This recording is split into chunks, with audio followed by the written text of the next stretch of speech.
Hello, my name is Im, and welcome back to my channel. Alright, so it's Death Note Day. Last episode really ended on a high note, right? They really set up these two things. First of all, this tale, this shadow, this exciting new prospect of a potential new major character ending the game. Sorry, not ending, entering the game. And then Light is being presented with the chance to have Shinigami eyes at the cost of half of his lifespan. But it certainly looked like he's down for it, right? It looks like he might accept the deal. Like I said, I certainly think he's going to accept that deal. But before I get into the next episode, or this episode, if you're interested in full length for this episode or even early access to the next episode right now, consider checking out the Patreon page, and in doing so you'll be supporting the channel and my content. Consider subscribing to the channel. New subscribers are always a good thing. I'm sure there's a massive fan base for this series, and yeah, man, it's always cool to see new faces or new names and new supporters. Consider checking out the pinned comment as well. It has links to my social media, it has links to my Patreon page, and it also has updates. If there has to be an update, it usually goes in there. I'll just edit that pinned comment, meaning it's right at the top of the comment section. Right then, that's about it. Let's get into the episode. 最近リュウク見ねえな。下界にデスノート落としたのってのはマジだったのか？先に人間に拾われたんだろう。まさか、んなことしたら拾ったやつの最後かノートの最後。見届けなきゃいけねえんだぜ。2冊デスノート持ってったって話だぞ。マジか。何のために2冊も？あいつのやることはわからん。僕が死神の目を持つためには寿命の半分を差し出さなければな。そうだったな。Yes, like they mentioned in the last episode. 取引するか。この取引、論外だ。Ah, that's surprising. Quite surprised actually. 僕は犯罪者のいない理想の新世界を作る。そしてそこの世界の神として長く君臨するんだ。Right, so 僕の寿命が伸びるんなら考えるが、短くなるんじゃ話に。fair enough. 仮にも死神である俺を恐れることもなく、こびることもなく、Okay, Light. こういうことに関してはガンガン突っ込んでくる。しかし、そうやってメダの翼だの取引していくうちに、いつの間にか本当の死神にされてしまう。そういう話も面白いじゃないか。安心しろ。そんなことしなくてもライト。お前はもう立派な死神だ。何のために存在しているのかすらもう誰にもわからない。多分存在してる意味なんてないんだろう。そんな死神よりライト、お前の方がよっぽど死神らしい。まあ話を聞いてると僕の方がよっぽど働いているみたいだけど。Much more active, 死 right? 神と一緒にされたくないね。だってそうだろ。リュウクのような死神が100年、いや1000年に一度でも降りてきたと、Oh, okay. 人間界は大きく変わるんだ。今の死神界がそこまで腐ってるというのなら、リュウクが帰った時人間界に来たことを生かして変えてみたらどうだ？デスノートの使い方を利用するんだ。死因を書くとさらに6分40秒、詳しい死の状況を記載する時間が与えられる。まずこの死の詳しい状況がどの範囲まで自由にできるのか Okay. 試させてもらう。何？3人が死の直前に今までにない行動？ Ah, so you can specify. ただの心臓麻痺じゃないのか？刑務所の壁に自分の指を切った血で Whoa. 奇妙な絵を描いています。もう一人は遺書とも何とも言えない文章を残しています。3人目に至っては脱走してわざわざ職員用のトイレ Okay, this is a bit of a game changer again. キラに怯えた文章。ただ単に犯罪者が取った行動とも取れるが、キラは死の時間を操れる。もしも死の直前の行動も操れるとしたら、報道関係には心臓麻痺以上のことは発表しないでください。キラが犯罪者によって何かのテストをしている可能性があります。This guy, Al. 犯罪者を使ってテスト。ひどいな。人の命をまるでゲームを楽しむかのように。絶対に許せん。一人は脱走してからノートに指定したトイレに行き、もう一人は僕がノートに描いた絵と同じ絵を描いた。 Ah. もう一人は僕がノートに書いた文章と同じ文章を残した。俺はエルが日本警察を疑っていることを知っている。そう書き残すように指示した。これはもしかしたらいけるかと思ったが実行されなかった。つまり本人の知らない情報や考えもしない、その人間が書くには不自然すぎることは書けないってことだ。エルも警察も僕の真意には絶対に気づけない。名探偵は当分犯罪者の残した絵や文章の謎解きに夢中でいるに違いない。全く意味のないダイイングメッセージのだ。 Ow. キラが犯罪者を使って何らかのテストをしたとするなら、昨日ニュースでやっていた銀行を襲ったが金を奪えず一般人を襲って逃げた麻薬常習犯こいつを使う。何人か当たる？ああ、こう見えても僕は結構モテるんだよ。Yeah, those two girls in the first episode. 平日は外出といったら学校と予備校に行くくらい。たまの休みにデートか。至って普通。いや、真面目な受験生だ。八神局長の息子ライト。 Whoa. 疑う余地なし。今日一日の行動を見て終わりだ。 Really? That easily, eh? 危険だ。やめろ。その時は私がやる。大丈夫だ。筆談などしなくても。あの犯人と共犯者でないという証拠はありますか？共犯？よくあるケースだよ。犯人は一人と思わせておいて、いざという時のためにあらかじめ後方からの見張りを置いておく。仕方がない。八神ライトがキラであるわけがない。キラなら犯人を心臓麻痺で殺せるんだ。これが証拠だ。 Ah, he is FBI. 名前はレイ・ペンバー。信用します。大丈夫。奴の銃は絶対に僕たちを撃たない。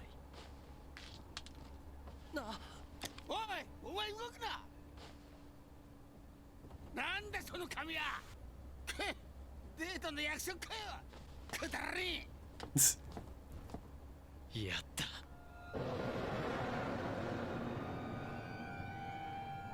Oh. Oh, it's a page from the Death Note. なんだてめえは。いつからそこにいた。え？俺のことか？お前、俺の姿が見えるのか？あ、そうか。さっきライトの落としたデートの約束メモ、デスノートを切って書いたものだったわけか。そしてこいつにメモを触らせて、こいつにだけ俺の姿を見せる。頭いい。 Oh. 悪いな。俺は死神だからそんなものじゃ死なないんだ。みんな俺がライトに言ったことだ。さすが全国共通模試1位。応用力がある。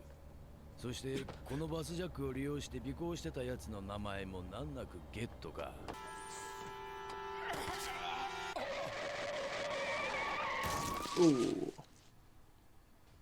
ジャスト11時45分。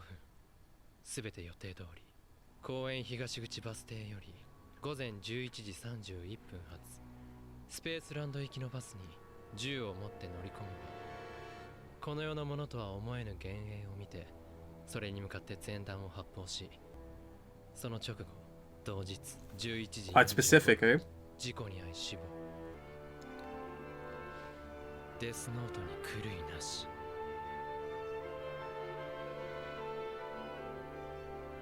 次はあなたの番だ、レイ・ペンバー。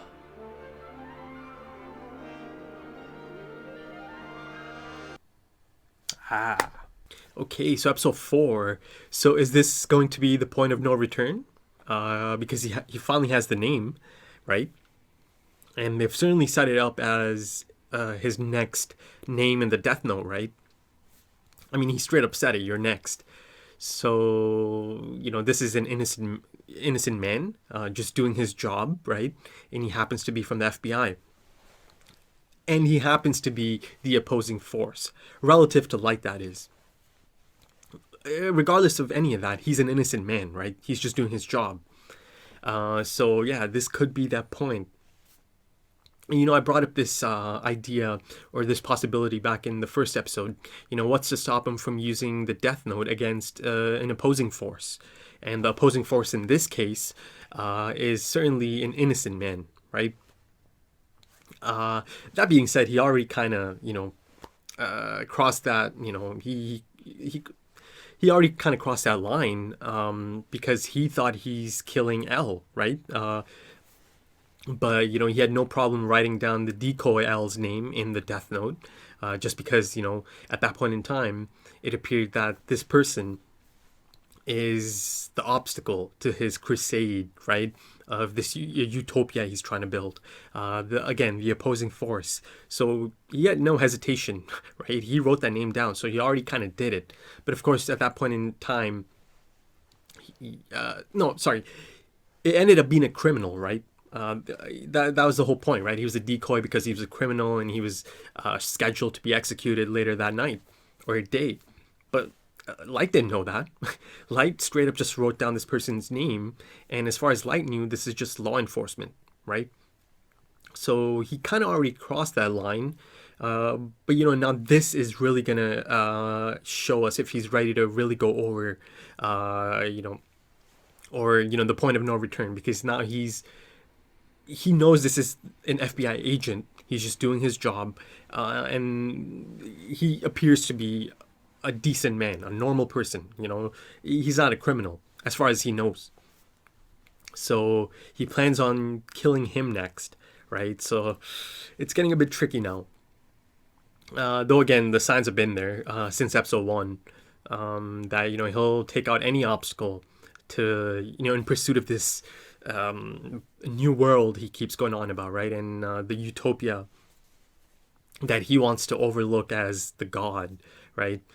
That bit always kind of, you know, just takes me so out of it. The moment he, you know, drops, I want to be the new god of this utopia. And, you know, that's the reason these two officers had to resign or felt the need to resign in the last episode, right? They were spooked. You know, they thought that Kira is going to target anyone who opposes him, you know, regardless of them being law enforcement. So that idea is already kind of out there, and it's in people's headspace that, oh, he's not going to spare anyone, right? But again, that being said, I'm noticing that they like to end their episodes on a high note. You know, they really play it up, almost kind of like a cliffhanger of sorts, right? So it's possible that Light might not end up putting his name in there, because, you know, going back to the point of them really playing up the ending or ending on a high note, they did this in the last episode. They did it for like 2 major things in the last episode. So for the first thing, this shadow, this tail, they really played him up or really established a potential or the potential for a major new character about to enter the story, right? They certainly set it up like that. But in the end, it just ended up being an FBI agent, right? Assigned to Chief Yagami's family, or Chief Yagami, and then in extension to him, his family. Now, I did bring up that possibility as well, but I just felt that he's going to be a bigger deal than that. Like, he might be like, he ended up being just another FBI agent, right? And it appears that he might not be around for much longer. And then in the same episode, they also played up the Shinigami eyes. They certainly made it seem like Light is really, really up for this, right? Really excited by this prospect. And they really made it seem like he's about to accept this offer. But then you go to this episode, both of them, even Ryuk, they just casually dropped that, right? After, you know, building up to that conclusion to the final episode, they just casually dropped that. So I have to watch out for these misdirects. So yeah, you know, I was quite surprised that Light didn't take the offer or the deal of the Shinigami eyes.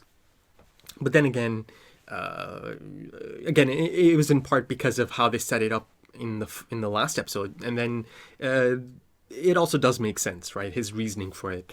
You know, he plans on being around for a long time, right? So he can oversee this utopia he plans on building, you know, as a new god of this utopia. But, I do think they're going to revisit that deal or that, prospect at some point in the series, later on at some point. I don't think that's the last I've heard of the Shinigami Eyes deal. But staying on Light, I certainly got to see Light flex that intellect that's been, mentioned since the first episode, right? That he's this brilliant individual, right? Top ranked student in Japan, the outlier, the upper echelon. So yeah, I was impressed. I was impressed by Light in this episode. He even managed to send L for a loop, right? Like I said, I don't like the guy. Definitely not. But he's certainly a fascinating and compelling character. That much is for sure. And even Ryuk was able to learn a few things from Light in this episode. And he was even challenged by Light in a few instances, right? So, Ryuk is certainly getting all the entertainment he was hoping to get after dropping that Death Note and kind of leaving that desolate and mundane Shinigami realm. And speaking of Ryuk, it appears that he's essentially the audience surrogate, right? Because he's constantly asking Light questions and asking him to explain his motives or his next play, right? Which then prompts Light to, explain everything step by step to Ryuk, and then in extension to Ryuk, us, the audience, right? So Ryuk is certainly fascinated with, the human mind or the human state. And then he's fascinated with Light. He really hit the jackpot, right? The Death Note dropping to Light. Again, I don't think it was a chance encounter. There's got to be some reason that it happened to, drop to this brilliant individual, right? And I do think he'll show a similar type of excitement once L starts, pulling off some of his own counter moves, right? Again, they've established that Ryuk is not here to take sides. Even though, from time to time he'll give Light some tips, he's here to see how this all plays out. And, they showed that he is excited. At the end of episode 2, they showed he's excited about the prospect of this opposing force clashing with his Death Note user. So Ryuk is experiencing and reacting to the things that are playing out, or Light's moves, just like the audience is, right? But again, that is a bit of a double-edged sword because, just now, right at the conclusion of the episode, he starts explaining everything step by step as to how it was possible that this man is seeing Ryuk, the Shinigami, the Phantom, as Light specified in his note. It's clear that there's a bit of hand-holding going on in this show. He's going step by step, explaining how it all played out. Oh yes, he touched the Death Note or or a page from the Death Note, and I told Light that this is going to happen. This is what happened. It was clear. It was clear how it all happened. But now you have Ryuk just going through it step by step. And again, it's for the audience. That's for the audience. So a bit of hand-holding going on. And, again, earlier in the episode, there was some repetition again. They are repeating things that have been stated a few times now in these 4 episodes. So I'm not sure if this is going to be a thing that's going to last throughout the series, or it's just early on in the series. The constant reciting or repetition of these rules or important information. I've noticed quite a bit of dialogue so far. And speaking of Ryuk, since the beginning of the series, 4 episodes in now, they've focused on his eyes quite a bit, right? And at moments it's been at interesting times, right? There's a lot of close-ups of his eyes. And of course, in the last episode, they actually explained the significance behind that, the Shinigami eyes, and the fact that he's able to see lifespans, and the names above their heads. But in the last episode, it really stood out. The close-ups of his face and eyes really stood out because he's it almost felt like he's studying Chief Yagami, right? As he enters the house and he's eating dinner. There's a distinct shot, couple of shots actually, of Ryuk looking at him, right? And there's a close-up of his eyes in one of those shots. Is he noting the lifespan? Is something about the lifespan interesting to Ryuk, given the fact that he's so attached or connected to the current user of the Death Note, Light? So maybe something to keep an eye out on. Yeah. But yeah, I quite like those shots, the close-ups of his eyes. Again, there's a few shots of his eyes in this episode as well. And again, staying on Ryuk, the Shinigami realm kind of got brought up again, or was brought up again in the beginning of the episode. It'll be interesting to see if some of these other Shinigami play a part in the story, other than just chilling in the Shinigami realm. But Ryuk said something interesting. He said they don't really even know why they exist in the first place. So that's something interesting. Perhaps this old man that they mentioned in the first episode might know, right? So, I do think at some point I'll get some more development on that front. The Shinigami realm and the existence of the Shinigami. And they also brought up the two Death Notes again, or the two copies of it. They brought that up in the first episode. And then they brought it up in this episode again, the Shinigami, that is. So, on one end, it seems like they're trying to establish that, okay, the fact that there's two copies of it is going to play some part in the story. It might be significant at some point. But then on the other end, isn't it just Ryuk's copy, right? The other copy is just Ryuk's own copy, right? And he said, I'm going to be responsible for writing your name in there at some point. Notice how Ryuk is complimenting Light on being a better Shinigami than his own Shinigami friends from the Shinigami realm, right? Because he's so active and he's using the Death Note to its full potential, right? Yet Light doesn't want any comparison to the Shinigami. No. I'm not like them. I'm a human and I'm doing this for humans, right? So I found that kind of interesting. That he's, rejecting that compliment or that comparison. Though Light is establishing himself as this god of death on Earth, right? He's certainly using the Death Note to its full extent. Or actually, he might not even be using it to its full extent. I'm sure I'll learn more rules and more possibilities as the series goes on. The point being, he's used it quite a bit. So this was the most un-Death Note-like killing so far, right? And an FBI agent is present throughout all of it, right? So Light is certainly covering his bases, right? And establishing alibis and establishing himself as just another high schooler who has a normal life, an ordinary life, doing normal things, right? The FBI agent certainly bought it, though I do think he bought it a bit too quick, right? He gave up on this prospect so early on, right? Even in the bus, he's like, oh, there's no chance that, Light Yagami or Chief Yagami's son could be Kira, right? He would have just used the Death Note right now. And he gave up his credentials. So, yeah, I think he did kind of give up too easy. But again, back to my original point, he is establishing alibis, right?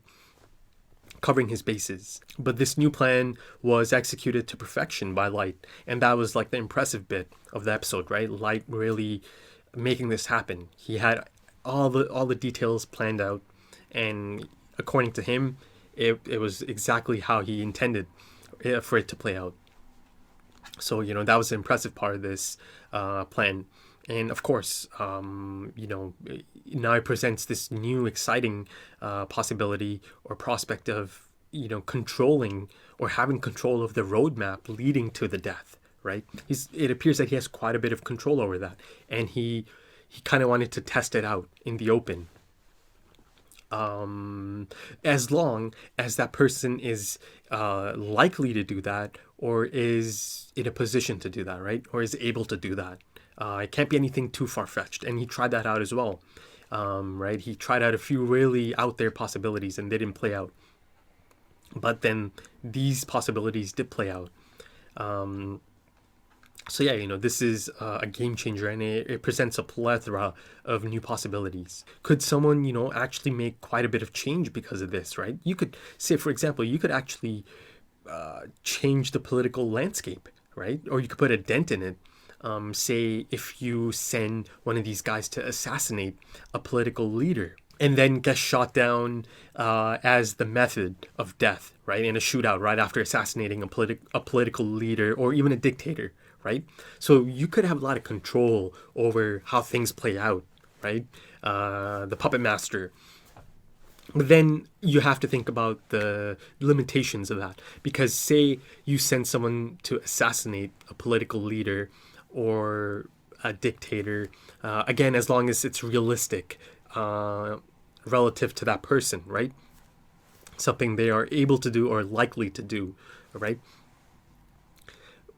That means 2 people are dying because of the roadmap you've laid out. Is that allowed? Right? That could be a limitation. You're writing this, so say you're going to send this guy out and say, oh, he goes in, he's going to assassinate this guy, this political leader or whoever it might be, and then he ends up dying in a shootout right after, right? So that's his method of death. But then the assassinated political leader, does that count? Right? I guess that's a bit of a gray area. I'm not really sure if that's allowed by the Death Note. In the end, you're still only writing one person's name down. But I guess you could argue that that's a bit of a cheat code, right? You're sending this one guy. You're saying that he's going to die in a shootout after assassinating someone, but then you're also killing another person, right? Through those actions, through that roadmap to death.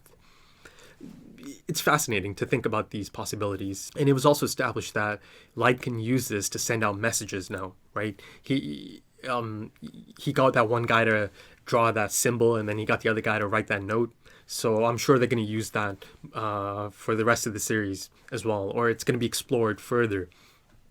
Him sending out messages. In that sense, it might not be long before it starts turning into a serial killer type thing, right? Him leaving his signature like notes or his signature symbols as he's being hunted. So I can totally see it going down that path. But so far, I guess the closest thing to a signature of Kira is the heart attack killings, right? So let's see how it all plays out. I think that's about it for this episode. If you enjoyed it, consider dropping a like, consider leaving some comments and give me your thoughts. I'm sure there's longtime fans of the show, so it'll be great to see newcomers to the channel as well. If you're interested in full length or early access to the next episode right now, consider checking out the Patreon page, and in doing so you'll be supporting the channel and my content. And consider checking out the pinned comment. The pinned comment has links to my Patreon page and my social media, and it usually has any updates if I need to update anything. So yeah, that's about it. I hope you enjoyed that. I hope to see you soon. Take it easy.